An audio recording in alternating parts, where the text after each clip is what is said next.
The time for convening the 158th session of the Georgia General Assembly, as prescribed by the Constitution of the State of Georgia, having arrived, the Georgia Senate will now come to order. I'd like to welcome everyone here today into this beautiful Senate chamber. To all of our senators, and especially our new senators, congratulations on your election to the Senate, and I look forward to working with you. I also want to welcome all of your family and friends that have come here today. We're delighted that you could join us and be here with us today on this very special day. Let me also give a very special welcome to our Governor-elect, Burt Jones. I thought I saw him here. There he is.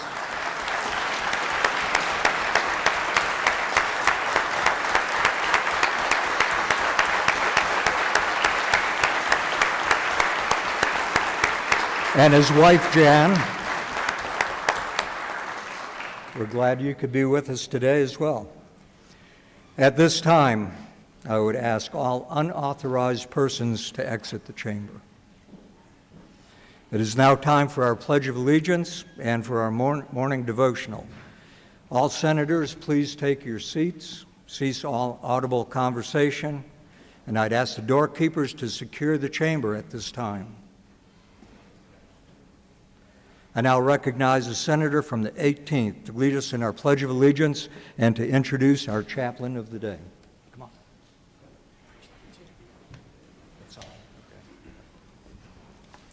Good morning. Thank you, Mr. Secretary. Please join me in the Pledge of Allegiance to our flag and our Georgia flag. I pledge allegiance to the flag of the United States of America and to the republic for which it stands, one nation, under God, indivisible, with liberty and justice for all. And to our Georgia flag. Pledge allegiance to the Georgia flag and to the principles for which it stands, wisdom, justice, and moderation. Good morning, and thank you for being here, and a warm welcome to everyone here. It is indeed my pleasure to introduce our pastor or chaplain of the day. He is a dear friend of mine. He hails from my area in Middle Georgia and Macon and Monroe County. Dr. Rick Lanford, known across Georgia for his dedication to his faith and to his lifelong service to children. He was born and raised in the Rutland community south of Macon. Pastor Rick currently serves with the Georgia United Methodist Foundation and has been involved in the Children's Methodist Home for so very many years. In addition, he serves as senior law enforcement chaplain for Homeland Security under the Office of the Governor, among other roles ministering to law enforcement. Dr. Lanford and his wife Kim have 3 daughters. I can't tell you how pleased I am that Dr. Lanford, or Daddy Rick as we know him in Macon, is with us to share a word of encouragement and a word from the Scripture. Daddy Rick.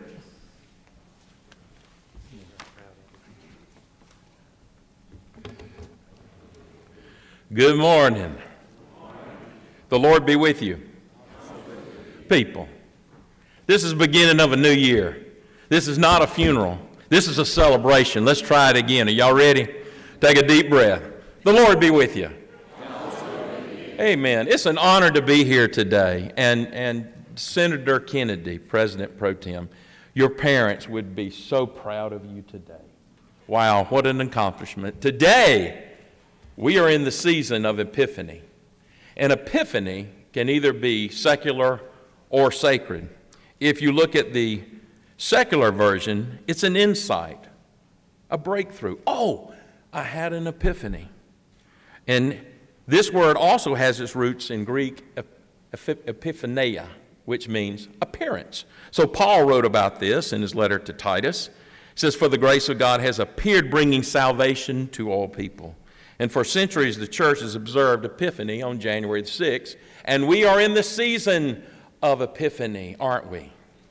Almost 30 years ago, I was appointed to the Methodist Children's Home by our bishop. I served there for 20 years, and it was 2 weeks as we were heading into Advent, Christmas. It was right after the Thanksgiving holidays. Phone rang, and I overheard one of our volunteers answer the phone, and she said, "Oh, yeah," she says, "Daddy Rick," is what the kids called me and the staff. "Oh, yeah, Daddy Rick, he's here. He would be delighted to speak to you." And as I went to answer the phone, I realized real quickly this was not someone who wanted to make a nice donation to the home. She was upset. It was the principal of one of our elementary schools. She had called and asked for me to please drive up to the school and to pick up Donald. I said, "What's going on with Donald?" He's one of our kids. She says, he's been fighting. And she was concerned. I was stunned. I said, "Wait," I said, "not Donald." I said, "Donald's just a sweet boy." Now, there are several boys from the home who could fight and engage in a little roughhousing, but Donald was not among them, not to my knowledge. Donald was a little stout, full-figured, subdued, sedate young man. "It was Donald," she responded, a sharper edge now to her tongue, "and you need to come up here and get him." I said, "Yes, ma'am." I said, "I'm on my way." The only thing more surprising than Donald fighting was the scene awaiting me in the principal's office. When I walked in, Donald, 10 years old, was sitting at the round desk in the principal's office, his arms folded, his head down. 6 teachers were standing huddled around him. In fact, one of the teachers, her blouse, apparently during the skirmish, got loose and she mismatched the buttons. Their hair was all frilled back. It was comical to look at, but it was a very serious situation. Some of them were disheveled, exhausted. Naturally, I was eager to hear the principal's account of why Donald found himself in this particular situation. And as she shared the story, my surprise turned into sadness. His teacher had made a rather benign request to write an essay, a 1-page essay, on how you spent your Thanksgiving holidays with your family. And for a 10-year-old boy new to the Methodist Children's Home, such an assignment would have caused a churning of emotion deep within his soul. And Donald's greatest fear was having attention drawn to him, the fact that he didn't have a family, or he had a family that didn't want him. And a classmate teased Donald, saying, "Oh," he says, "you don't have a family. You don't have someone to love you, do you?" And Donald stood up and, now, that's not how we take care of business, amen? Senate, that's not how we take care of business, amen? Donald's classmate used Donald's past like a thorn opening up a wound into his heart. And his repressed feelings bled into the moment. And Donald unleashed years of pain. It took 6 teachers. Larry took 6 teachers to subdue him. Larry is one of our Board of Trustees members at the Children's Home. Thank you, Senator. I offered Donald two options. I said, "Number one, Donald," I said, "there are 2 ways we're going to take care of this." I said, "Number one, I'm going to pick you up. I'm going to drag you out, throw you in the back of my pickup truck, and take you back to the children's home." I said, "Or you could stand up, apologize to each of these ladies for your unruly behavior and use of emotive language," colorful adjectives that he added, "and go get in the truck and we'll go home, sit in the front seat." I said, "How's it going to be?" And underneath the table, he did like this. I took him back to the home. When a child is suspended for 3 days from school, they are assigned to go and to work with the maintenance department. And so he did.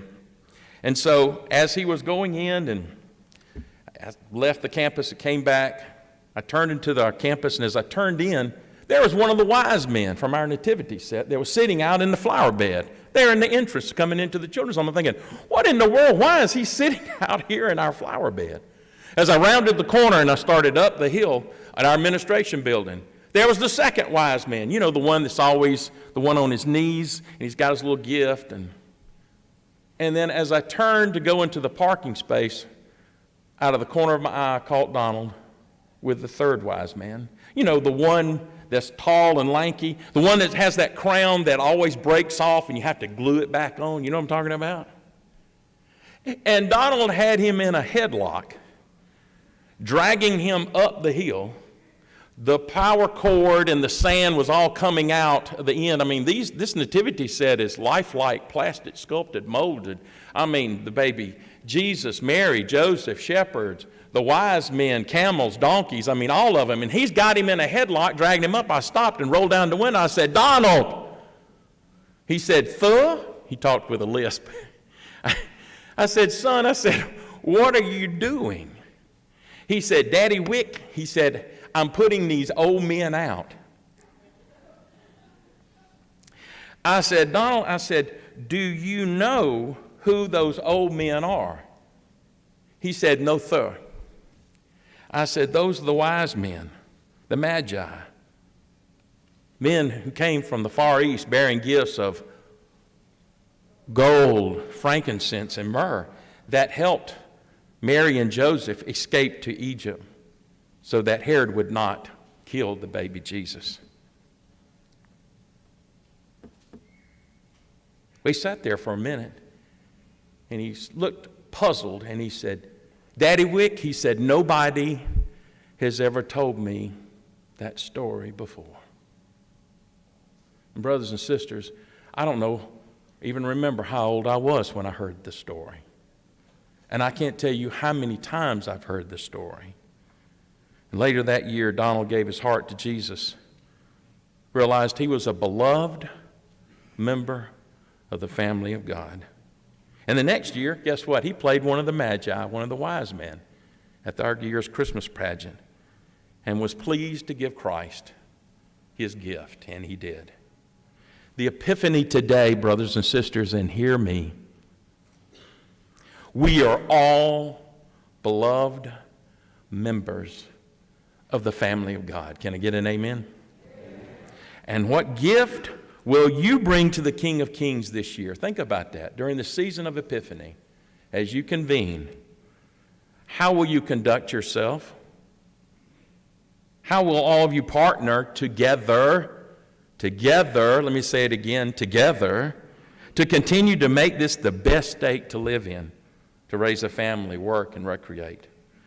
What gift will you magnify in your heart while conducting legislation for this Senate? And I invite you this day, during this season of Epiphany, may these three principles permeate the very essence of who you are: wisdom, justice, and moderation. Oh God, may it always be so. Let's bow our heads. Almighty God, creator and sustainer of the universe, loving Father of our Lord Jesus Christ, we call now upon you to bless your servant, John Kennedy. Would you be so kind to give him an understanding heart, that he may serve the people who are under his purview and earn the trust of the people of the state of Georgia. Father, would you enable him to serve both you and the people with dignity and grace?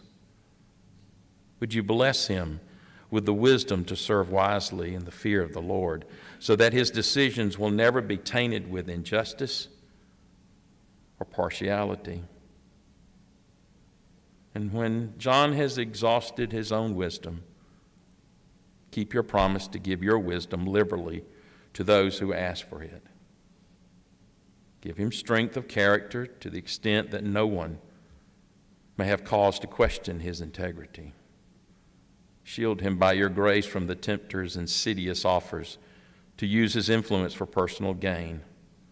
Grant him moderation, and grant that the heavy weight of his responsibilities will not rob him of his rich sense of humor. Save him from the ugly arrogance of a pompous attitude. And when he makes a mistake, as all people do, give him the courage to admit it and correct it. Be so kind to fill his heart with gratitude and humility for the privilege of his office. May your justice always prevail. And allow him this day to leave at last such a shining legacy of fairness and faithfulness of his office as President Pro Tem, that he may be known across the land as a man of integrity. Anoint then this day your servant John Kennedy with all the grace he needs to fill the duties of his office. We claim this in the name of the Father, and the Son, and the Holy Spirit. And everyone said, Amen.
The Senate will come to order.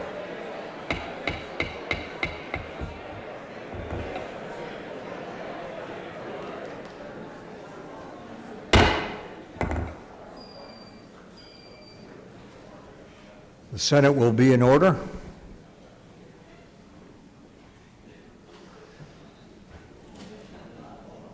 At this time, I'd ask the Deputy Secretary to read a communication from the Secretary of State.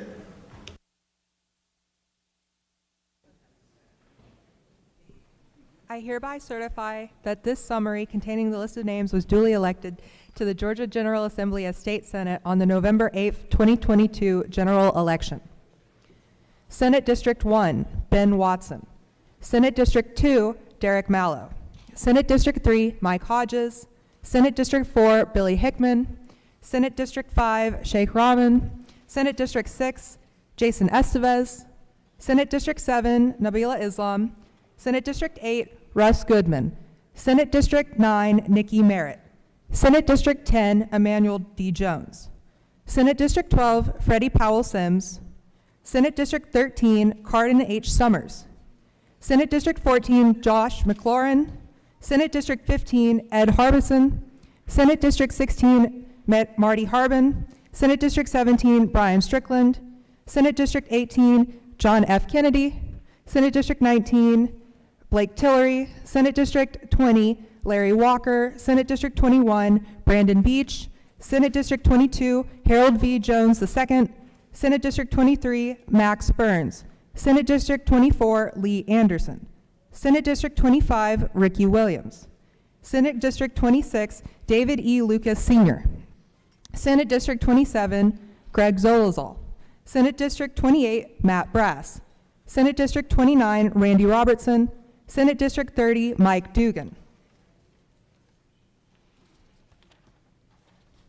Senate District 31, Jason Anavatarte. Senate District 32, Kay Kirkpatrick. Senate District 33, Michael Rhett. Senate District 34, Valencia MC. Senate District 35, Donzella James. Senate District 36, Nancy G. Orrock. Senate District 37, Ed Setzler. Senate District 38, Horacina Tate. Senate District 39, Sonia M. Halpern. Senate District 40, Sally Harrell. Senate District 41, Kim Jackson. Senate District 42, Alina Parent.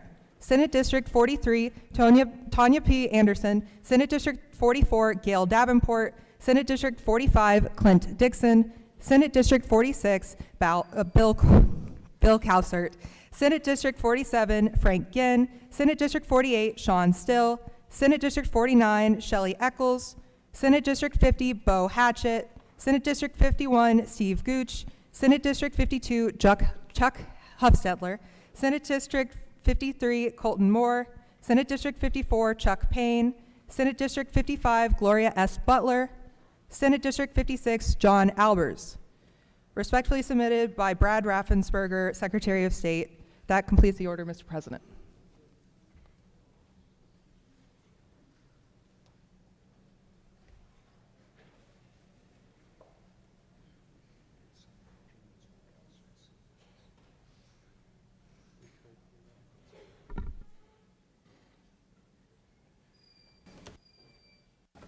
We will now proceed with the swearing in and seating of members of the Senate. All senators, please take your seats. We are honored today to have a member of the Supreme Court of Georgia with us and a former member of this body to administer the oath of office to senators. I'd now recognize a senator from the 18th to introduce our very special guest.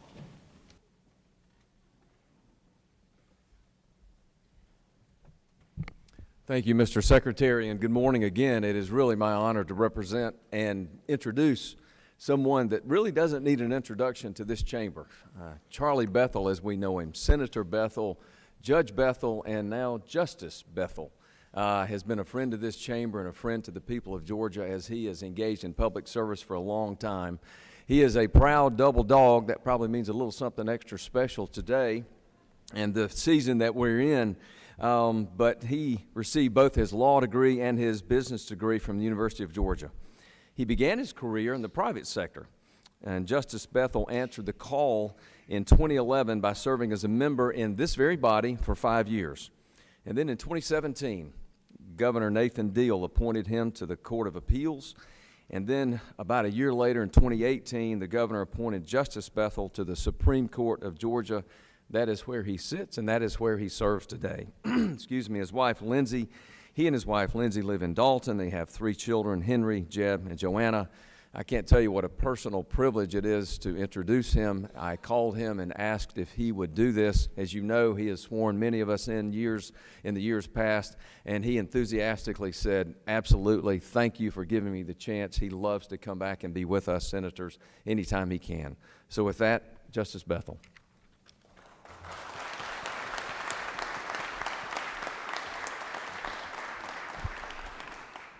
Thank you, Senator Kennedy. Thank you to the Georgia Senate for the opportunity to be with you. It is indeed a pleasure to be in this chamber with you today, and a special pleasure to be here when so many family members and loved ones are with you. The Senate is indeed a family, and as Senator Kennedy read my biographical information, I'm reminded that I will remind you that not unlike me, it's usually the last sentence that's the most important. I am Lindsay's husband and Henry, Jeb, and Joanna's dad. And if you keep that straight, you might do well in this building. I want to congratulate first those who will be taking this oath for the first time, or the second, or the 10th for my friend from the 15th. Are we 16 now? 50, well, you're 15 in, right? Okay, all right. The dean has sworn many times, but never inappropriately, at least in my presence. As you embark on this session, I hope you'll indulge me just a minute as a citizen, not as a judge, and not even as a former member of the body, to ask you to do 3 things while you're here. Listen purposefully to one another. Learn with and from each other. And above all of that, love one another. If you do that, I expect the rest of us will receive benefit from your service in this place.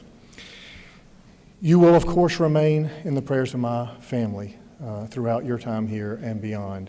And I hope you feel that from across this great state, how much people are remembering you. As you prepare to take the oath, I'm going to ask if you've got someone holding a sacred scripture or text, if they'll make their way to whomever is going to be doing the swearing so that you can get situated, and then I'll ask you to prepare yourselves to take an oath.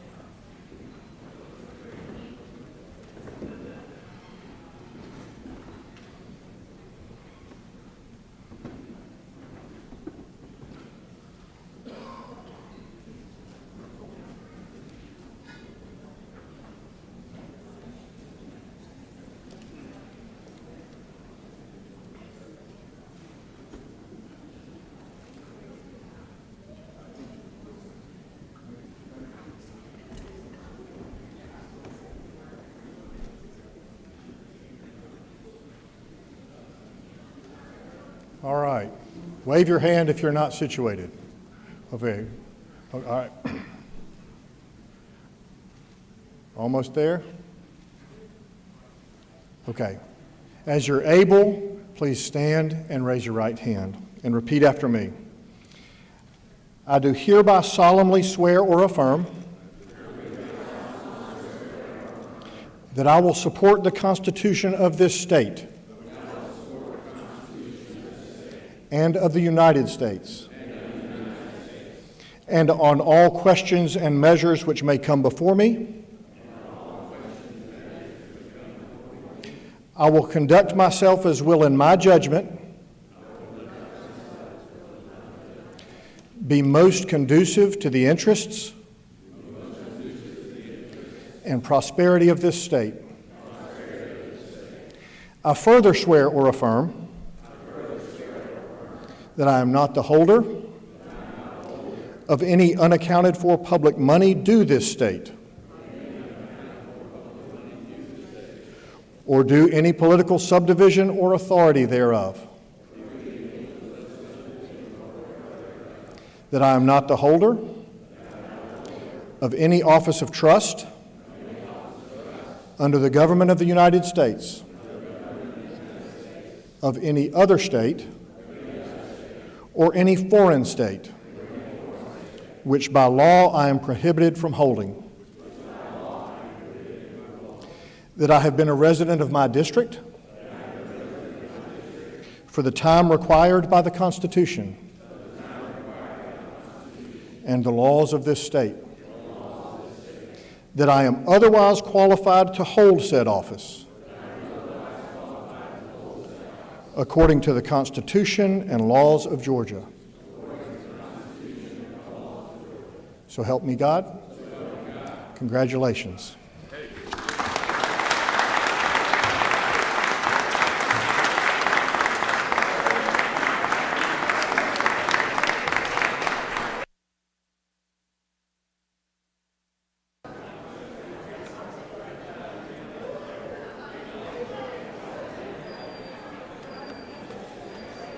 Let me extend my congratulations to everybody here today, to each of you, and Justice Bethel, wherever he is.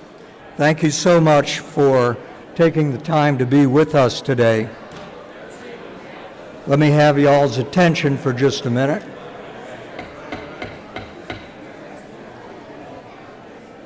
Justice Bethel has graciously agreed to be available after we adjourn today for any senator who wants to take an individual photograph of the swearing-in ceremony, and we can do that up here by the well. The Senate photographer will be down here, wherever you want to do it. Yep. They'll organize this on the floor of the chamber after we adjourn today, so that will be available to you. Is there any objection to the seating of any senator? The chair hears none, and all senators are seated. We will now proceed to the call of the roll of senators. Are there any motions to excuse?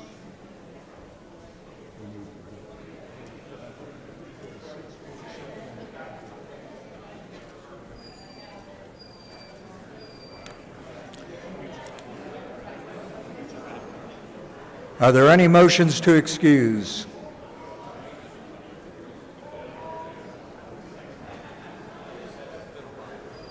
Recognize distinguished majority leader. Mr. Secretary, I'd like to make a motion we excuse 3 senators today.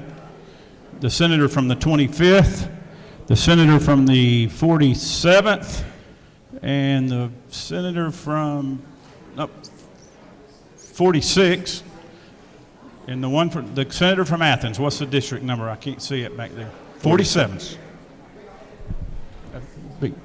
46, 47, and 25. Thank you. The senator has asked unanimous consent to excuse the senators from the 46th, 45th, 47th, and 25. Is there objection?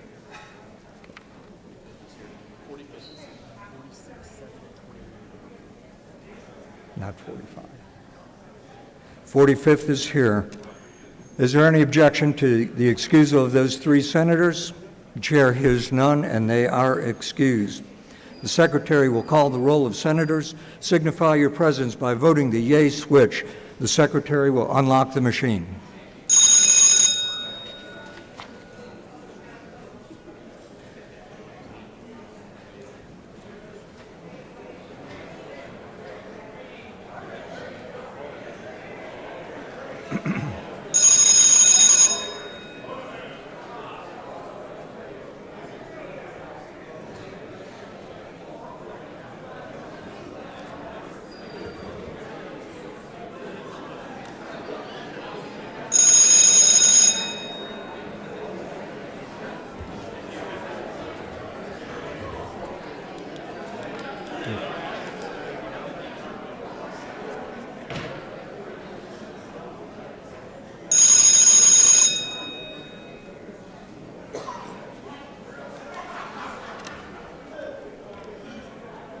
Who voted?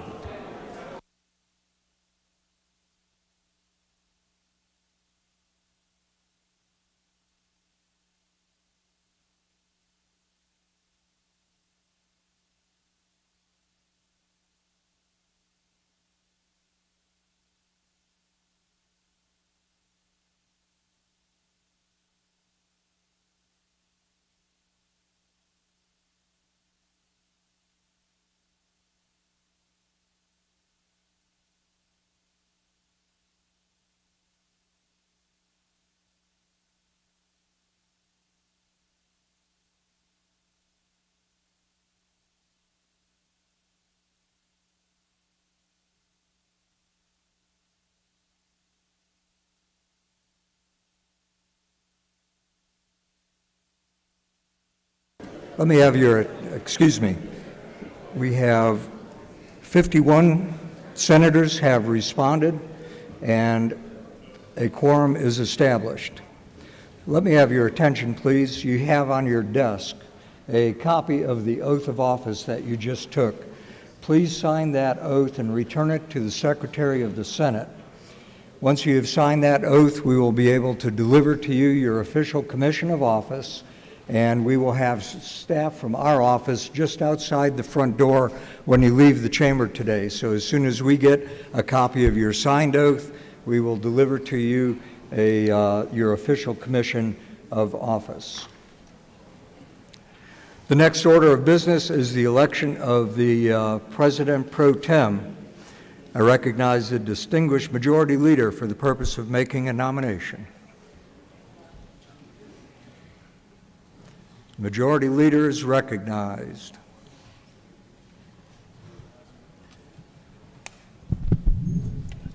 Mr. President, I stand today humbly to nominate the distinguished senator from the 18th District, John Kennedy, for President Pro Tem of the State Senate. Thank you, Senator. Is there a second? I recognize the minority leader. Mr. President, I second the nomination of the senator from the 18th, John Kennedy, for President Pro Tempore. Thank you, Madam Minority Leader. The senator from the 18th has been nominated and second. Do you wish to speak to the nomination? You're recognized to do so.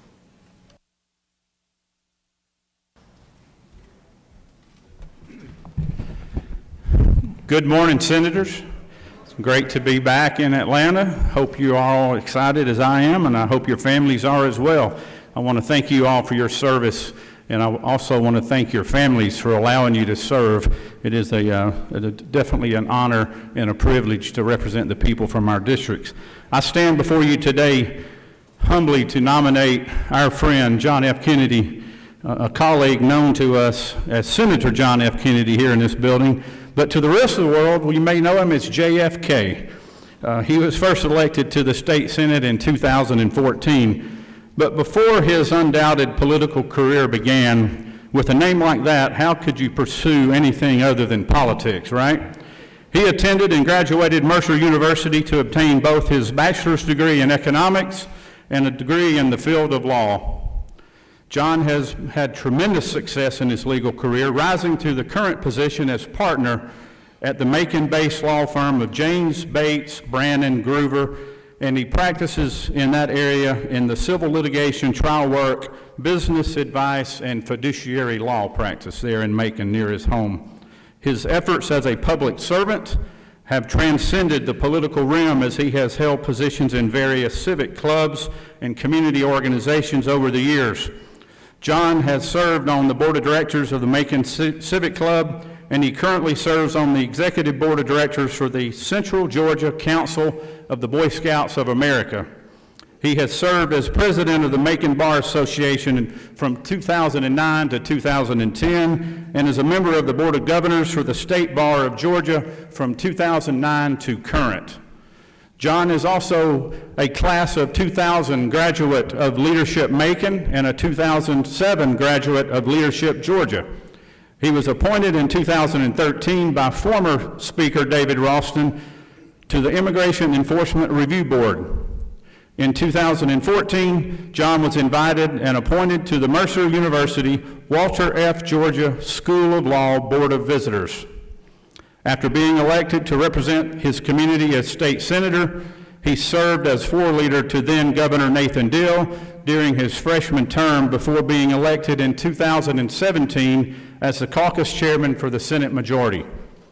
John has served with distinction, and his tenure has been marked by his tremendous leadership abilities.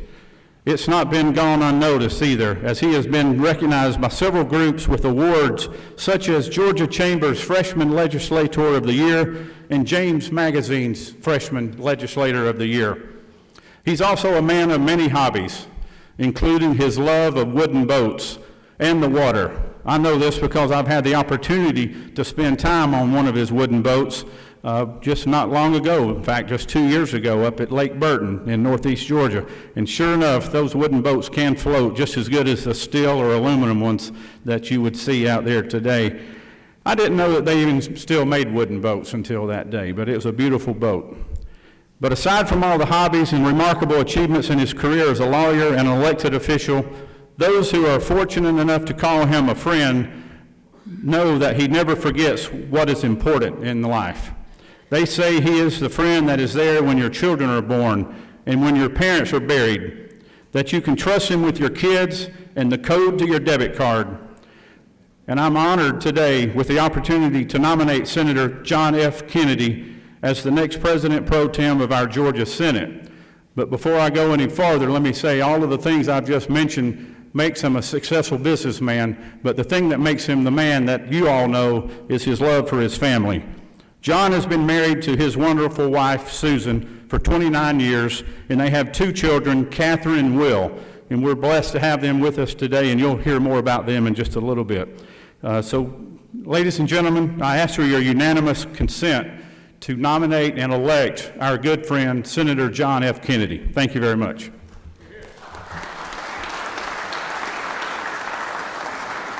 Thank you, Senator. Does the minority leader wish to speak? Do you wish to speak to the nomination? She waves. Does any other senator wish to speak on the nomination? Recognize the majority leader for a motion. Thank you, Mr. Secretary. I unanimously consent that the nominations be closed and the Secretary of the Senate be instructed to cast the vote of the entire body for Senator John F. Kennedy of the 18th for President Pro Tem. Thank you, Senator. The majority leader has moved that the nominations be closed and that the Secretary cast the unanimous vote of the Senate for the senator from the 18th. Is there objection? The chair hears none. The nominations are closed. All ballots are cast, and I declare the senator from the 18th District duly elected President Pro Tem.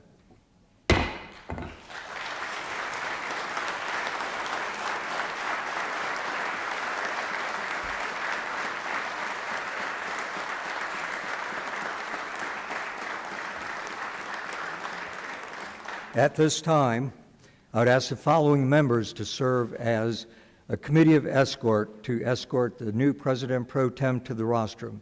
The distinguished senator from the 15th.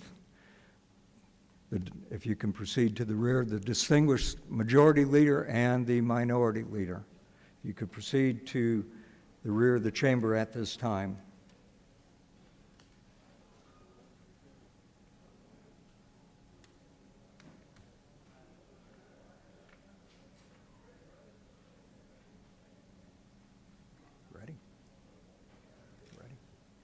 Mr. Doorkeeper. Mr. President, the Honorable John F. Kennedy, Senator from the 18th District and newly elected President Pro Tem of the Georgia Senate, awaits entrance into this chamber. Mr. Doorkeeper, please allow the distinguished senator from the 18th, his committee of escort, entrance to the chamber. The Committee of Escort will escort the President Pro Tem to the rostrum.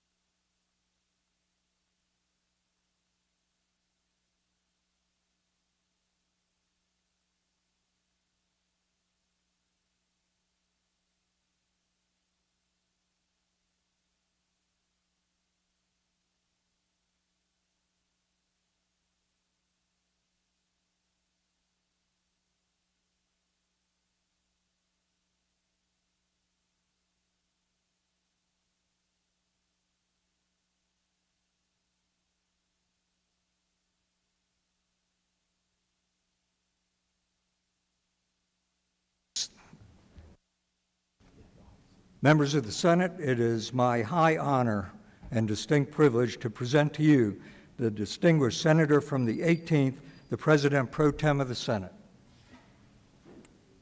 Thank Thank you. Got bang?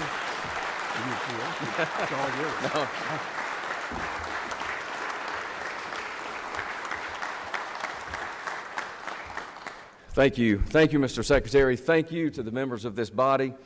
I am honored to be elected to this body to serve as pro tem. I want to extend a heartfelt thank you to Justice Bethel, one of the former colleagues that I have tremendous personal and professional respect for. You might want to take a seat. This may be a few minutes. But thank you for the honor of standing. I have such tremendous respect for Justice Bethel, both personally and professionally, and count it as a real honor to have served in this chamber with him. Justice Bethel, thank you very much. And also Pastor Daddy Rick, as I said, what a true friend and a servant of the Lord he is, and I thank him for coming and sharing his thoughts today. I was going to tell you when I introduced him, you're in for a treat, but I think now you know that you certainly were, and he's just a dear friend, and I'm grateful that he's here. Also with us today is my wife, Susan, of 29 years, and our son, Will, and our daughter, Catherine. And I will tell you, it is because of them that I'm able to serve in the Senate. It was with their permission and support that I ran for the state Senate 8 years ago, and it is with their continued support that I am able to stand before you today. So to Susan and Catherine and Will, thank you for letting me do this. I also have some really good friends and family here with me today that have supported me throughout my life. My brother Eric is with us. A very dear friend, Papa Bean, as he is known in the family, is with us, who was my freshman college advisor at Mercer and saw me through many days of where I needed support and was there for me at all times. Distinguished longtime friends that are with us from my law firm that are here, and I'm so grateful. James Banner, thank you. And then I would tell you, my lifelong friend, Judge Tripself. Many of you know him because you know me, and I would simply tell you this, that I would wish for everyone that you have a friend in life like I have in Tripself. I'm very much looking forward to working with our Lieutenant Governor-elect, Burt Jones. He has been a friend of mine and for many of you, and he has served this chamber well. Since it is a custom of this state that the governor and the lieutenant governor are sworn in at the same ceremony, well, you're stuck with me for a few days until the lieutenant governor is elected on Thursday, and he'll be sworn in with our great governor on that day as well. We're all looking forward to Burt Jones's leadership as our lieutenant governor, and I'm glad that he joined us earlier today.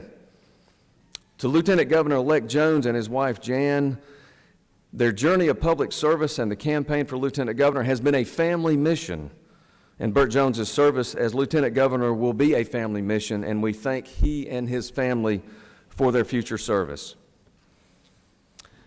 You'll see the staff handing out to you a special gift from me to you today. As you open these, you will see that it is a blanket with a specific tartan design. Many of you are familiar with what tartans are and their traditional Scottish history. The tartan before you has a special design, though. It represents this state, our home, the place each of us fight for and will fight every day for the next 40 legislative days and beyond. This particular tartan was designed to commemorate Georgia's 250th birthday in 1982. It did not become the official tartan of the state until 1997 with the passage of HB 644 by House Representative member Sonny Dixon. To me, this tartan represents more than just Georgia's original founding all those years ago. It represents our jobs in this building, the honor in the role as senators. The blanket, this tartan blanket, is woven to withstand the elements. It provides comfort to those that it wraps around, just as we legislators do when our communities struggle. It protects against the harsh weather, much like we do in the coming days of bad House bills. In all seriousness, each certified tartan in this world is different, and the one in your hand is made up from different colors in a unique pattern woven together. Under this gold dome, we are woven together. While we all have different backgrounds and different experiences, we share a common bond to serve our fellow citizens and represent their interest over our own. We comfort them lovingly. We protect them zealously.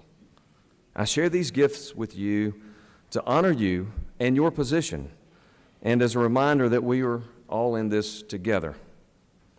My office will be here to serve this entire chamber. Whether Republican or Democrat, you will be listened to, and more importantly, you will be heard. We may not agree on all issues, and certainly in the days ahead we'll have issues that we don't agree on, but you will be treated respectfully. To our colleagues in the House, we have an opportunity to renew relationships and build new ones for the good work that this General Assembly will do over the coming months. To Speaker Burns and the others in the House, we extend our best wishes and our courtesy and our professionalism on legislation to do the work for the people of Georgia, the work that they expect and that they deserve. Now I want to end my address to you as President Pro Tem with more than just a message of hope and good faith. We are all committed to a successful legislative session and the Senate's role as the upper chamber where we perfect legislation. But no speech can be as inspiring as knowing that our flagship university is on the cusp of another monumental achievement out in that strange land to the west. So I leave you with this: go Dogs, and may God bless the great state of Georgia and all of us senators who will serve in this chamber and the families that support us. Thank you.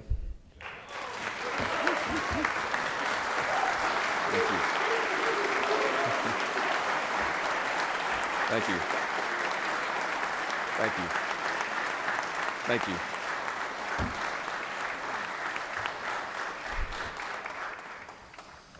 All right. Okay. So here we go. Thank you.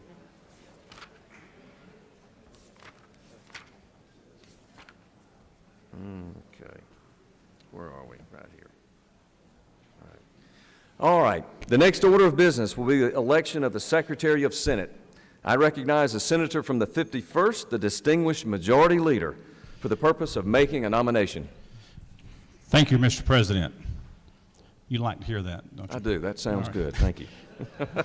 I proudly stand today to nominate our friend, the Honorable David Cook, to serve as Secretary of the Senate.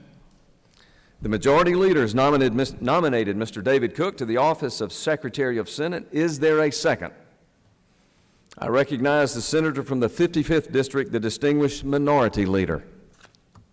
Thank you, Mr. President. I second the nomination of the Honorable David Cook for Secretary of the Senate. Thank you, Madam Leader. The senator from the 55th has seconded the nomination of Mr. Cook, and Mr. Cook is nominated. Does the majority leader wish to speak to his nomination? Please, majority leader is recognized.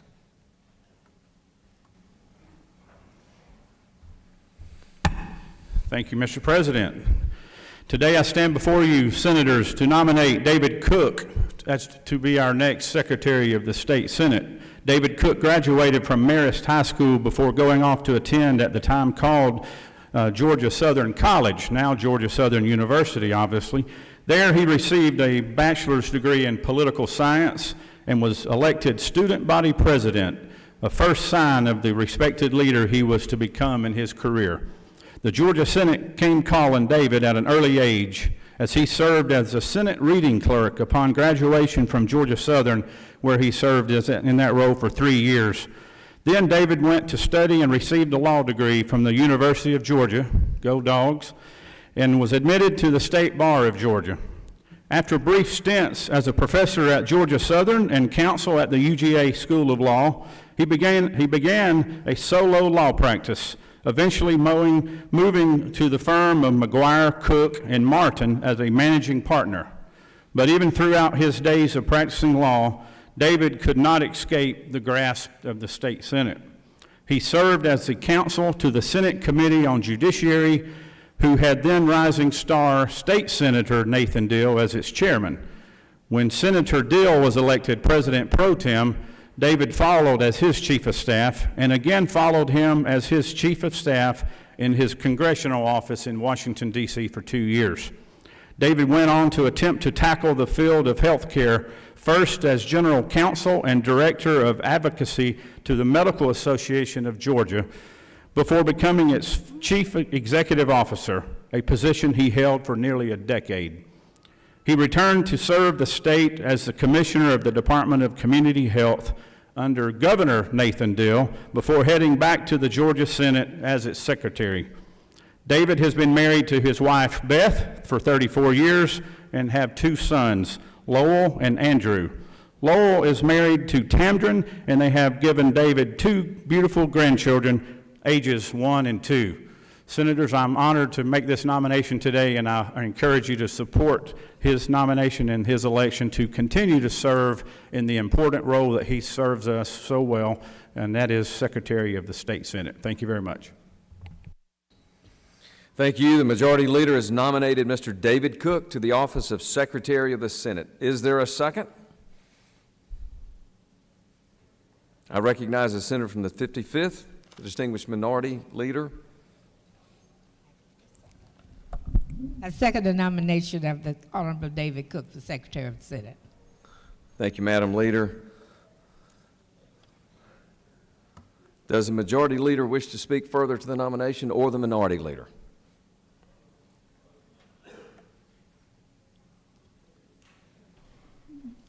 Madam, do you wish to speak to the your second? You waive. Thank you. Are there any other nominations? I recognize the Majority Leader. Mr. President, I ask unanimous consent that the nominations be closed and that the Deputy Secretary be instructed to cast the vote of the entire body for the Honorable David Cook as Secretary of the Senate. The Majority Leader has moved that the nominations be closed and that the Deputy Secretary cast the unanimous vote of the Secretary for the Senate for Mr. Cook. Is there objection? The Chair hears none. The nominations are closed and all ballots cast, and I declare Mr. Cook duly elected Secretary of the Senate.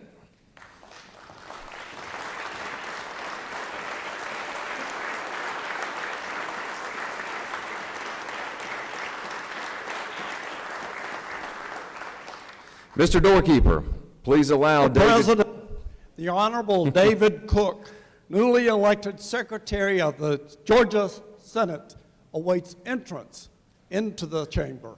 Mr. Doorkeeper, please allow David Cook, Secretary of the Senate, entrance to the chamber and escort him to the rostrum.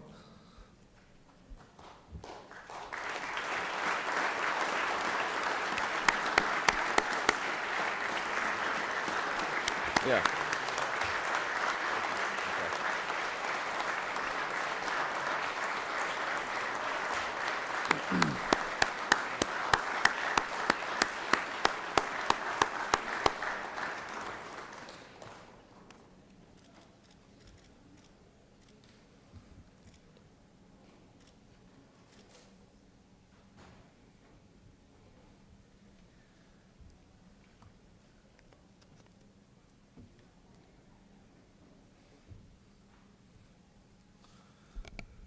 Mr. Secretary, are you prepared to take the oath of office? I am, sir. Then if you would, repeat after me. I do solemnly swear that I will discharge my duties I do solemnly swear that I will discharge my duties faithfully and to the best of my skill and knowledge. faithfully and to the best of my skill and knowledge. So help me God. So help me God. Congratulations.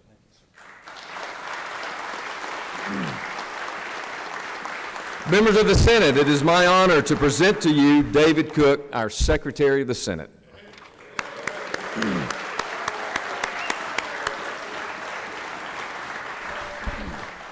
Let me just say a very quick word of thanks to each and every one of you. It's such an honor to be here. I cut my teeth here in the Senate when I think 22 is my first job here. I love the Senate. It's a high honor and privilege to be the Secretary of the Senate. I want to thank you for your continued support.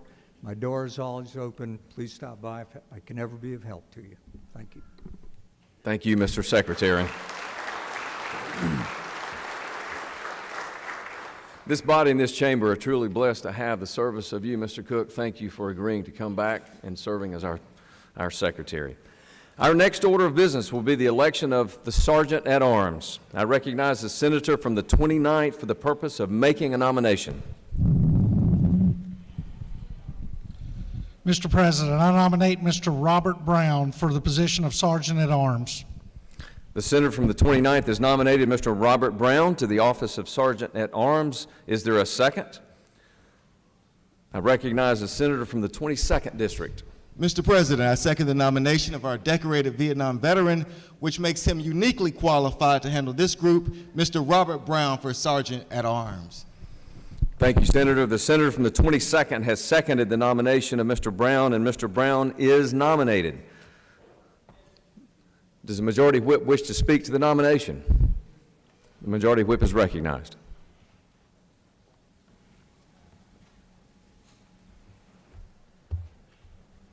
Colleagues, I stand before you today to advance the nomination of Bob Brown for the position of Sergeant at Arms. We all know him. We have all been subject as a doorkeeper. We've seen how he keeps order in the chamber, which is the most important chamber in this building. Bob Brown wasn't born in Georgia, though he got here as quick as he could, because Bob grew up in East Tennessee, and after becoming of age, he served our country in Vietnam, where he received the Bronze Star. As soon as he got home, Bob came to Georgia in 1968. After a 35-year career with General Motors, first at the Stalltail Avenue location, which we know is just right down the road from here, then at the GM Dorville plant. After 35 years, Bob retired in 2003. He first came to the Georgia Senate as a doorkeeper in 2017, serving under Sergeant at Arms John Long, and has been here ever since. Colleagues, I humbly request your support for Mr. Robert Brown for Sergeant at Arms for the Georgia State Senate. Thank you. Thank you, Mr. Whip. Does the Minority Whip wish to speak to the nomination? He waves. Are there any other nominations? I recognize the Minority Leader. Excuse me, the Majority Leader. Well, not so fast. Yes, sir. Thank you, Mr. President. I ask for unanimous consent that the nominations for Sergeant at Arms be closed and that the Secretary be instructed to cast the vote of the entire body for Mr. Robert Brown, Sergeant at Arms. The Majority Leader has moved that the nominations be closed and that the Secretary cast the unanimous vote of the Senate for Mr. Robert Brown as Sergeant at Arms. Is there objection? The chair hears none, and the nominations are closed, and all ballots cast, and I declare Mr. Brown duly elected Sergeant at Arms. Mr. Doorkeeper. Mr. President, the Honorable Robert Brown, newly elected Sergeant at Arms of the Georgia Senate, awaits entrance into this chamber. Mr. Doorkeeper, please allow Mr. Robert Brown, Sergeant at Arms, entrance to the chamber and escort him to the front of the chamber.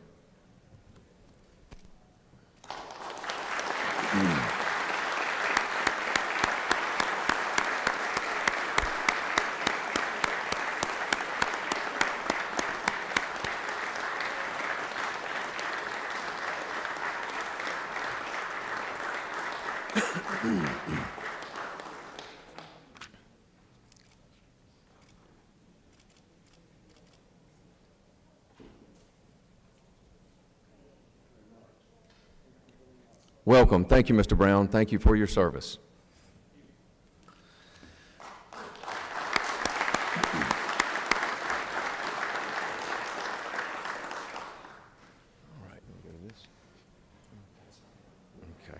The next order of business will be the adoption of several resolutions related to the organization of the Senate.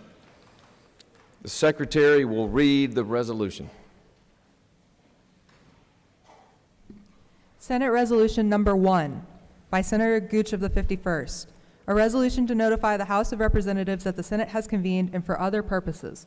That completes the order, Mr. President. Is there objection to the adoption of the resolution? The chair hears none, and the resolution is adopted. Mr. Secretary, please read the resolution SR 2. Senate Resolution Number 2 by Senator Gooch of the 51st, a resolution to notify the governor that the General Assembly has convened and for other purposes. That completes the order, Mr. President. Is there objection to the adoption of the resolution? The chair hears none, and the resolution is adopted.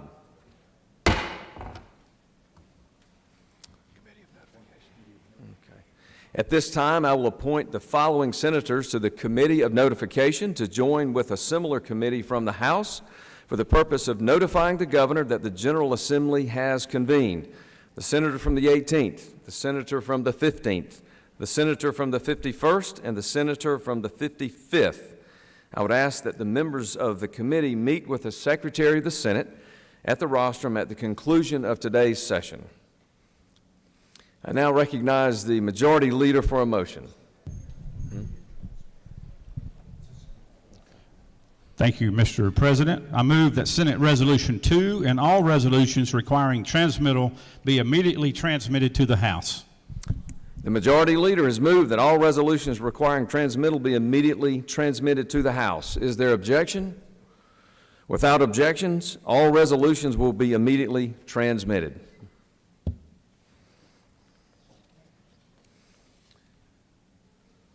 We have an additional resolution to be read. Mr. Secretary, would you read the next resolution?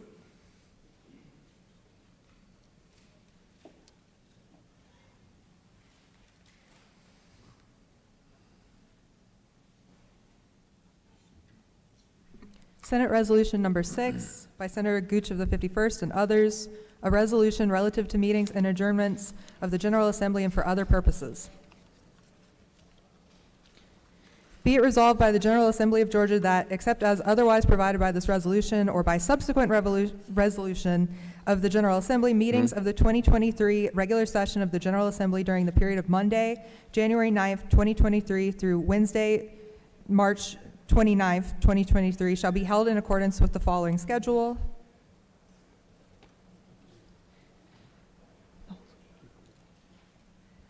Monday, January 9th, Wednesday, January 11th, Thursday, January 12th. Oh, that completes the order, Mr. President. All right. Thank you. I recognize the Majority Leader to speak to the adjournment resolution.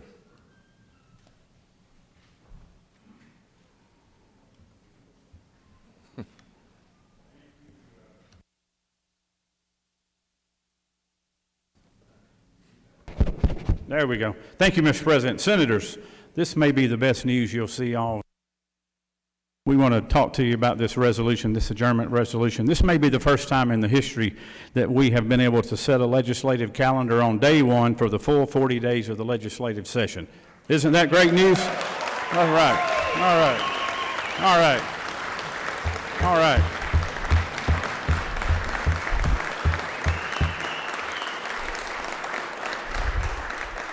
That is true bipartisanship, isn't it, Mr. Dean? It is no secret that there are a lot of fresh faces within the leadership under the Gold Dome as we begin this biennium, both in the House and the Senate.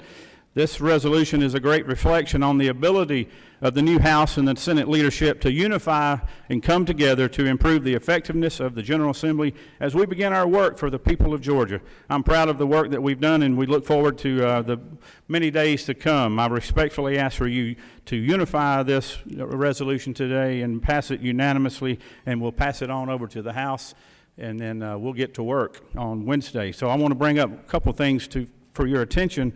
That is, crossover day will be on March 6th, Monday, March 6th. You'll notice the Friday before will be the committee work day.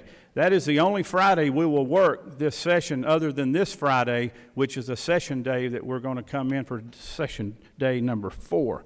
So those are the only 2 Fridays that we plan to be here to work officially. Now, I'm not going to encourage you to go home on Thursday night. You should stay and work for your constituents in your office on Friday, or not. But you can also see the other work days will be March 22nd and March 28th. Sine die is scheduled to be Wednesday, March 29th. Mr. President, I will yield the well and look forward to a unanimous vote on this resolution.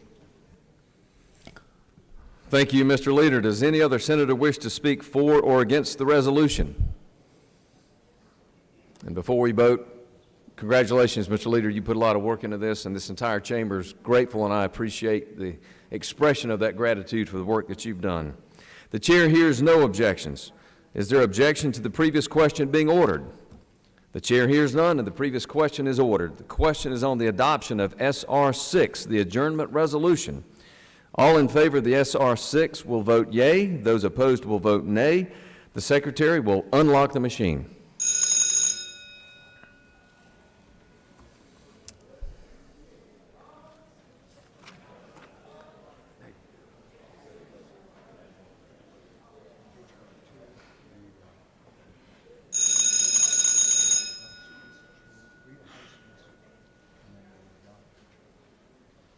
So that's back a few pages.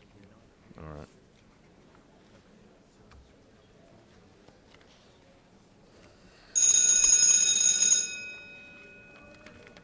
Yeah.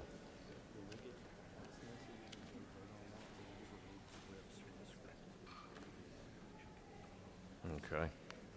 SSR 2.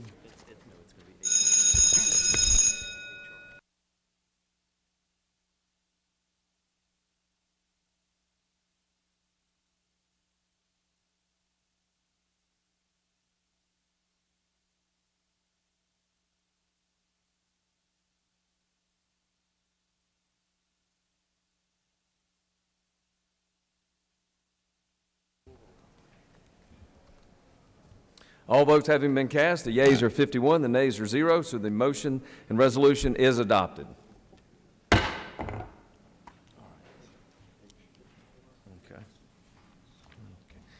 We have a message from the House. The Secretary will now read the message from the House. The following message was received from the House through Mr. Riley, the clerk thereof. The House has adopted by the requisite constitutional majority the following resolutions of the House. Mr. President, House Resolution 1 by Representative F. Stration of the 104th, a resolution to notify the Senate that the House of Representatives has convened and for other purposes. That completes the order, Mr. President. Okay. All right. Mr. Secretary, would you read H.R. 2? H.R. number 2 by Representative F. Stration of the 104th, a resolution calling a joint session of the House of Representatives and Senate for the purpose of the inauguration of the governor, the lieutenant governor, and other executive constitutional officers of the state of Georgia and for other purposes. That completes the order, Mr. President.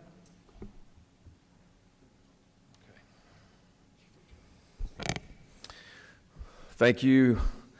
Now we have an additional H.R. House resolution for the joint session of the purpose of inaugurating the governor. Call on the majority leader for a motion. To speak to the motion, speak to the resolution,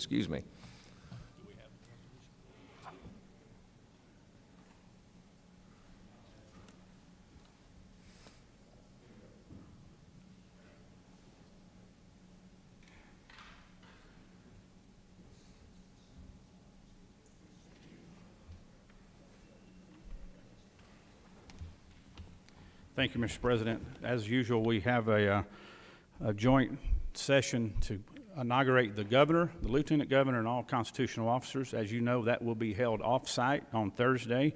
We will not have to convene in here in the chamber. We will convene over at the Georgia State Convocation Center for the purpose of the inauguration. So we want you all to be on time and be there to support our constitutional officers. There's language in the resolution that speaks to if there's inclement weather or for some reason the facilities are not conducive for some reason to do it, then it will be held in the House chamber per the instructions of the Speaker of the House. Mr. President, I think that covers the resolution. I hope you'll support the passage of this, and we'll be ready to move on to the next one. Thank you very much. Thank you, Mr. Leader. Does any other senator wish to speak to the resolution? The chair hears none. Is there objection to the adoption of the resolution?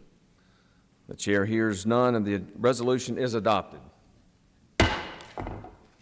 At this time, I will appoint the following senators to the Committee of Escort to join with a similar committee from the House for the purpose of escorting His Excellency, the Governor, to his inauguration.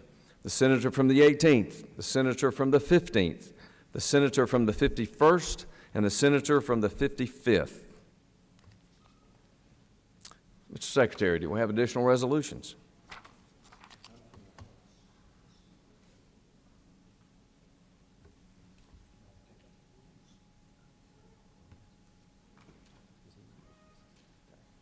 The Senate will stand at ease.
All right, the Senate will come back to order.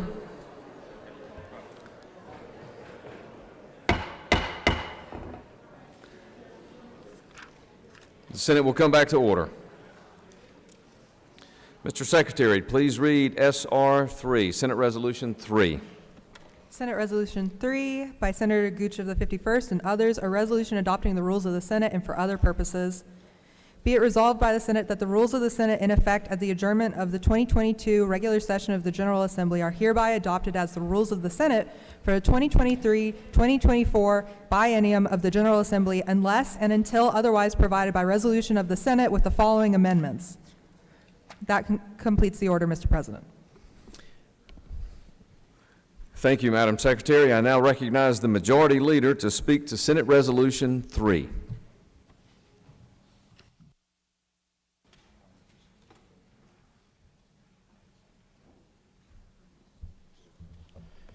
Thank you, Mr. President. Senators, you should have already seen this blue book that's on your desk or in your desk. It's probably under the Constitution. This is the book that we use every year to guide us. It sets the rules and the decorum of this Senate chamber. We use it daily.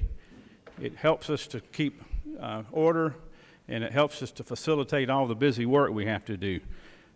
These rules get changed every 2 years. Most of the time they're modified in a small way, just like they will be today. I'd like to thank the Legislative Counsel's Office for putting a lot of time and effort into this. These are lawyers that represent both Democrats and Republicans. You will see there are 3 changes that are being recommended this year by the Legislative Counsel's Office. Section 1, which is Rule 1-1.1, changes to the description of the duties for the Lieutenant Governor. Legislative Counsel wants to add this definition explicitly stating that the office indeed have legislative duties as outlined in our Senate rules. Currently, this is not stated clearly within the rules itself. The Constitution and the courts recognize 3 officers of the state Senate: the Secretary of the Senate, the President Pro Tem of the Senate, and the Lieutenant Governor. All of these officers have legislative duties. For example, the Lieutenant Governor assigns bills to committees, and it goes on and on and on. There's many examples of that. This rule change simply recognizes his role in the legislative process in the rules. Does not change the Constitution, does not change state laws in any way. Section 7 adds 2 new rules. That's new Rule 9-1.17. To recognize that we as members can rely on communications with constituents, advocates, and experts on various issues that come before us.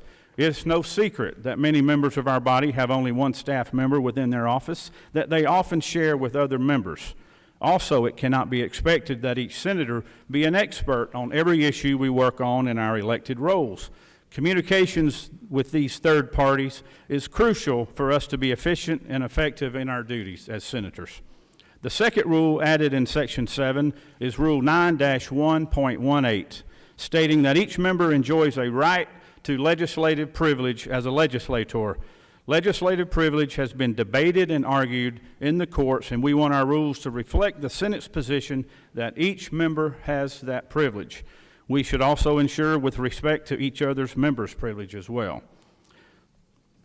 The following changes in the resolution have been suggested by Senate leadership.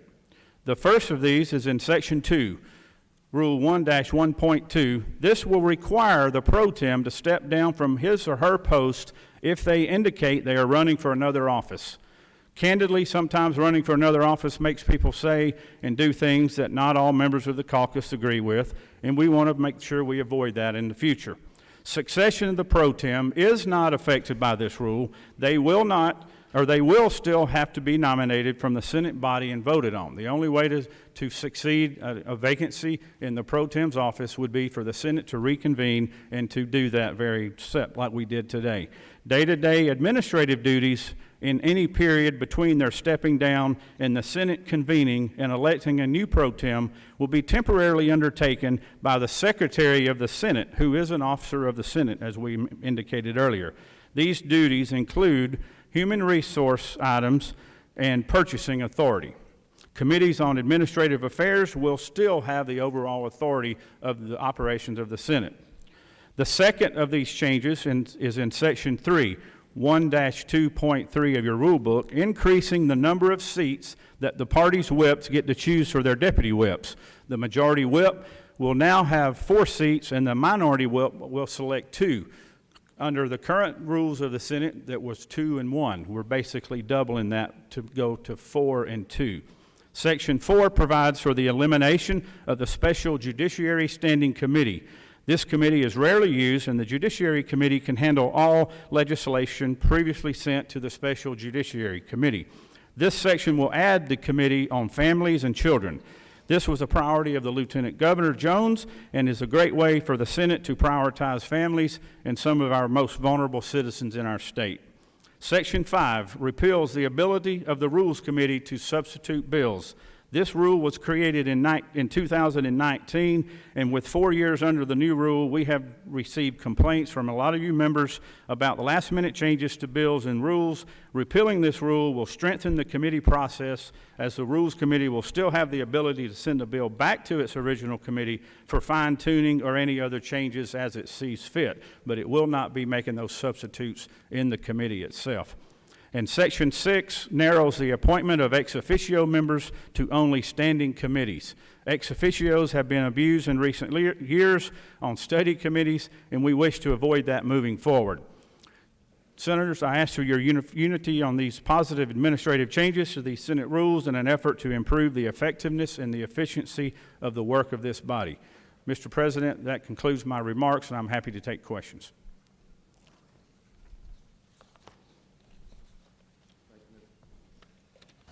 Thank you, Mr. Leader. The senator, you do have questions. The senator from the 42nd is recognized. Thank you very much, Mr. President. Will the senator yield? I do. Thank you. I'm looking at line 101, the final line on page 5. Could you repeat? I cannot hear you very well up here. Something's going on with the audio today. The audio's not good. This Okay. week. Well, I can talk loud. You can. As all of you know. Last line, 101. Respecting the privilege of other members. Can you enlighten me a little bit more on what that means? I think that would be if you and your colleague to your right or left were having a conversation about a piece of legislation, you would have immunity as well as the colleague you're talking to. And so you would not be able to reveal the conversation that you and she were having without jeopardizing the immunity that senator also enjoys. Thank you. One more question, if you'll continue Sure. to yield. The line 14, legislative duties and legislative activities of the Lieutenant Governor. I probably should already know this, but can you enlighten me a little bit more about specifically what those legislative duties and activities are for that position? Sure. And Senator, you've been here for many, many years, so you have witnessed this firsthand. The Lieutenant Governor is very hands-on in the day-to-day operations of this body. Not only is the presiding officer, but as his role as the Lieutenant Governor, he chairs the Committee on Assignments. The Committee on Assignments is made up of 4 people in addition to himself or herself. So you have the majority leader, the majority leader, and the President Pro Tem. In addition, the President, which is the Lieutenant Governor, also makes 2 appointments to the Committee on Assignments. And those 5 people, including himself or herself, make most of the decisions up front before session starts. And you'll be getting some information about that this week on who the chairman of committees are going to be and the makeup of all of those committees. That decision is made by those 5 individual senators and the Lieutenant Governor himself. So he has an active role in selecting committee makeup, chairmanships on a daily basis. He sits in the office in the meeting on Committee on Assignments, and we assign bills that are introduced by the members of this body, and those bills get assigned to various committees. He and his office make recommendations and suggestions to the Committee on Assignments on which committees those bills should be assigned to. Those are just a couple of examples. I could go on, but the day-to-day functions of the Lieutenant Governor are very involved in the legislative process, but we are not changing state law, and we are not impacting the constitutional requirements of his office at all at this time. Thank you. So I take it from your answer that the main duties relate to the Committee on Assignments. That's primarily on a day-to-day basis, yes. Thank you. Thank you very much.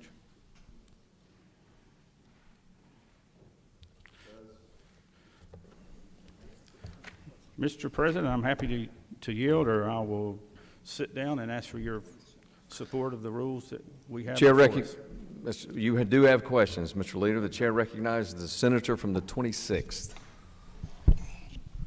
Thank you, Mr. President. Gentleman Yale. I do, Senator. Is it my understanding that you've gotten rid of one committee, which is special duty, and created another standing committee? That's correct. So will that standing committee take the place of special duty? Yes, sir, it will. It'll replace it as the new rule is being proposed today. That's correct. And I would say that I think most people in this room would support that new committee. It is important that we address the many needs of our underprivileged children, and a lot of families in our state are suffering. Seeing no other questions, does any other senator wish to speak for or against the resolution? Thank you very much. The chair hears none. Is there objection to the previous question being ordered? The chair hears none, and the previous question is ordered. The question is on the adoption of S.R. 3, the rules of the Senate. All in favor of S.R. 3 will vote yea. Those opposed will vote nay. The secretary will now unlock the machine.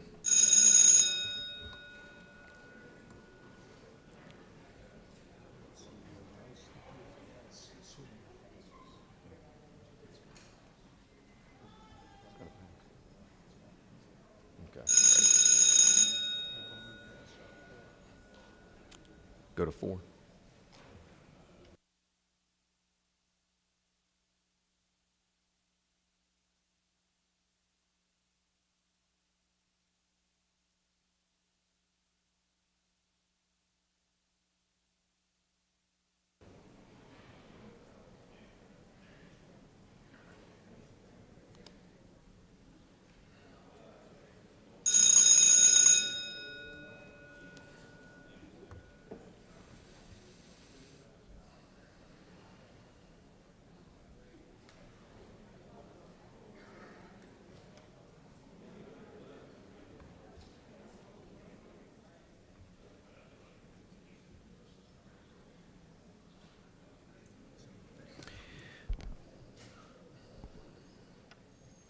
Fails. On the adoption of the resolution, the yeas are 28, the nays are 23, and the motion is not adopted. Chair recognizes the majority leader. Thank you, Mr. President.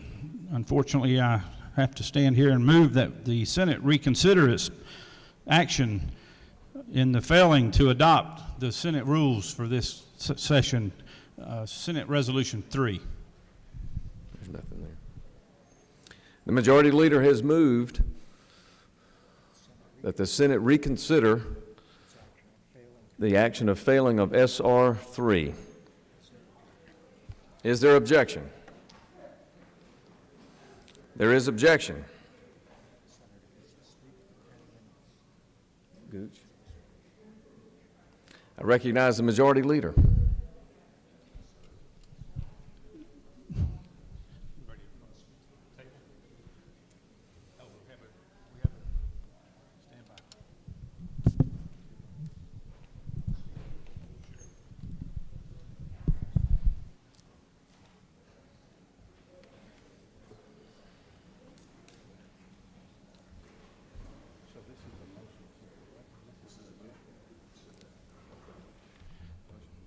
Thank you, Mr. President. Senators, without the rules being adopted, we can't move forward on important decisions that have to be made. You had the questions earlier from the senator from the 42nd about the duties of the lieutenant governor. This week, the Committee on Assignments will be issuing letters to each of us that'll notify us all what our committee structure is going to be. It'll notify us if we're committee chairman or vice chairman or secretary. It'll let other leaders in the building and the people in the House and the governor's office know what important positions our senators are going to be taking this year, so they can make decisions as well, such as who would be their floor leaders in the governor's office. it's critically important that we get these rules passed, and we would love to do it today. If not today, we'll have to do it Wednesday. So I would love for you all to support us. Democrats and Republicans should be unified in this position as well. We shouldn't stand here today and emulate and repeat what you've been seeing in Washington, D.C. for the past few years. It's terrible. We can work together. We've done it in the past, and we'll do it again. I ask for you to support these rules, and I ask for you to vote to reconsider this motion at this time. Thank you very much.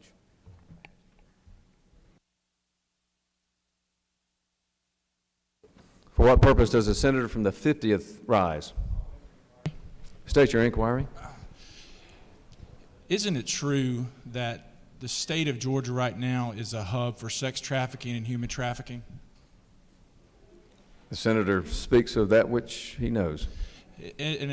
Further, Mr. President? Yes. Isn't it true that the Children and Families Committee that's been proposed in this rule change would take a significant step in decreasing that and could go a long way in helping the families, the children, and the victims of sex crimes in the state of Georgia? I believe the senator understands and the purpose of the committee to be created, and also speaks with great passion. And one more. A vote against that would be a vote against this Children and Families Committee that's being proposed. The senator speaks of that which he knows. Thank you, Mr. President. Does any senator wish to speak against the motion? The chair hears none.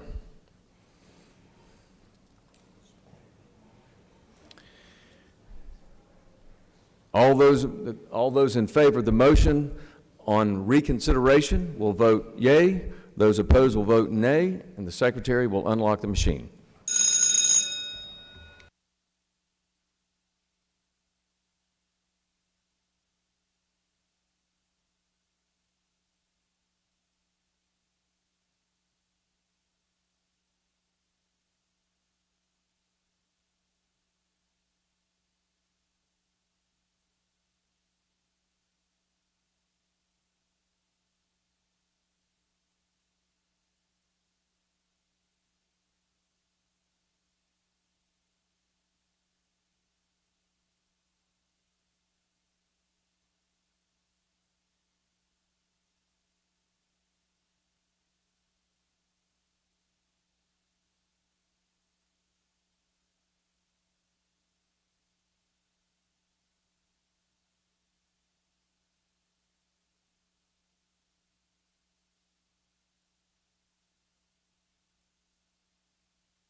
On the motion for reconsideration, the yeas are 31, the nays are 20, and the motion has passed. The chair recognizes the majority leader. I'd like to make a motion that we table Senate Resolution 3, perhaps till Wednesday. The majority leader has made a motion to table Senate Resolution number 3. We will go straight to the vote, as a motion to table is not debatable. So, we understand that the motion to table has been made. Mr. Secretary, all those in favor of the motion to table vote yea. Those against the motion to table vote nay. The Secretary will unlock the machine.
On the motion to table, SR 3, the yeas are 45, the nays are 6, so the resolution has been tabled.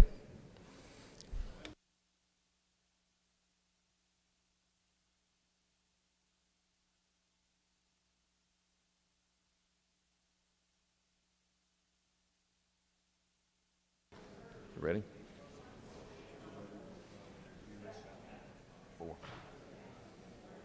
The chair recognizes the distinguished majority leader. But before we do that, we're going to ask the secretary to read a resolution, SR 4. SR 4. Senate Resolution Number 4 by Senator Gooch of the 51st and others, a resolution relative to officials, employees, and committees in the Senate and for other purposes. That completes the order, Mr. President. The chair recognizes the distinguished majority leader to speak to the motion, or the resolution, rather. All right, thank you, Mr. President. We'll try again. Senate Resolution 4 is the introduction of the housekeeping resolution that we do also every 2 years. The resolution is the housekeeping bill for the Senate, the budget bill for the Committee on Administrative Affairs. The only change provided in the language in this resolution is an additional sentence, which is Section 2-2, which reflects the ability of the Secretary of the Senate to obtain the same salary increase as other state employees when they are provided a cost of living adjustment in the state budget.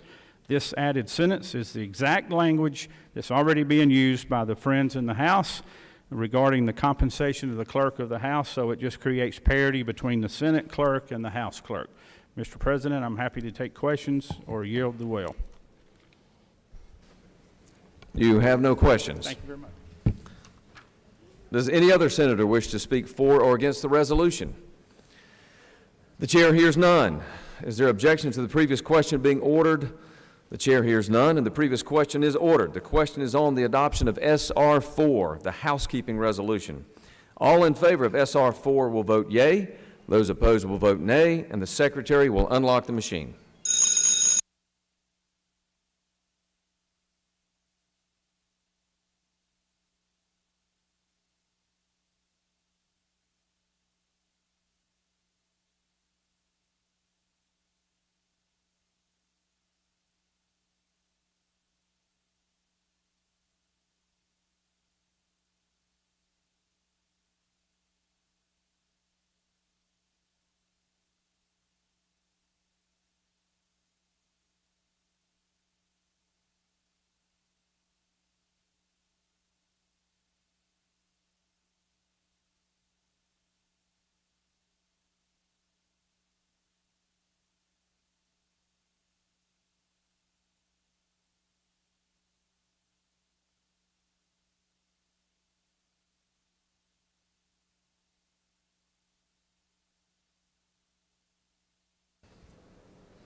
On the adoption of SR 4, the yeas are 51, the nays are 0, and the adoption is, the resolution is adopted. All right, we're going to move now to the introduction of bills and resolutions. All senators having bills or resolutions to introduce, please bring them to the secretary's desk at this time.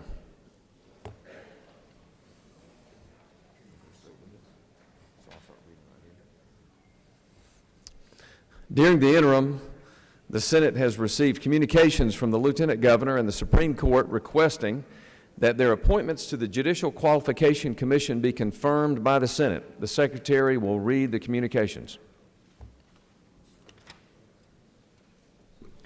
Mr. President, the Senate has received communications from the Lieutenant Governor and the Supreme Court of Georgia requesting that the Senate confirm the following appointments to the Judicial Qualifications Commission. Mr. Warren Selby, Mr. Dax Eric Lopez. A copy of the full communication has been placed on each senator's desk. That completes the order, Mr. President. The Secretary has placed the names of the appointees to the Judicial Qualification Commission on your desk for review. Pursuant to Senate Rule 3-3.1, the appointments are referred to the Committee on Assignments. Are there any unanimous consents?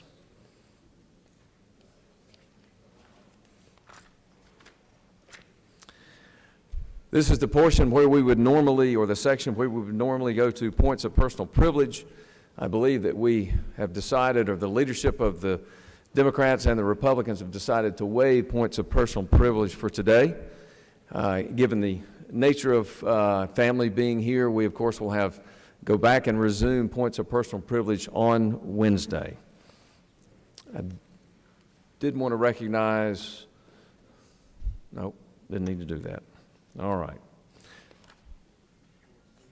I'll recognize the majority leader for a motion relative to day one. All right, the words you've been waiting to hear. Mr. President, I move that the Senate stand adjourned until 11 a.m. on Wednesday, January 11th, 2023.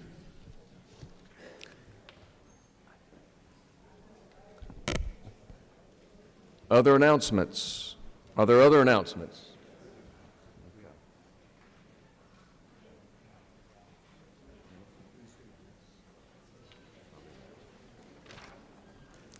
I'd like to remind our colleagues that the governor's inaugural events on Thursday, the inaugural ceremony of Governor Brian Kemp and the Georgia Constitutional Officers Thursday, January the 12th at the Georgia State Convocation Center. At 8 a.m. the doors will be open, and at 9:30 the inaugural ceremony begins. Transportation will be provided from the South Deck for legislators and staff beginning at 8 a.m. The inaugural gala starts Thursday the 12th at the State Farm Arena. 6 p.m. the doors will be open, and at 7 p.m. the inaugural gala begins. Mr. Secretary, are there any other any other announcements, rather? Madam Secretary, please read the announcement. As a reminder, please be sure to sign your oath of office and return to the Secretary of the Senate right outside the front door. That completes the order, Mr. President. The chair recognizes the senator from the 24th. Mr. President, this is a very important day, but we got a very important game this afternoon. Ladies and gentlemen, we need to buckle down, get ready, and go Dogs! I believe the senator knows of which he speaks. The chair recognizes the senator from the 28th. Parliamentary inquiry. State your inquiry.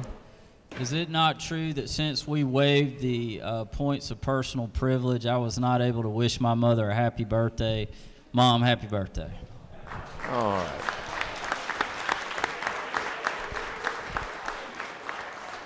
Very nice. Are there any other motions, any other announcements to be made?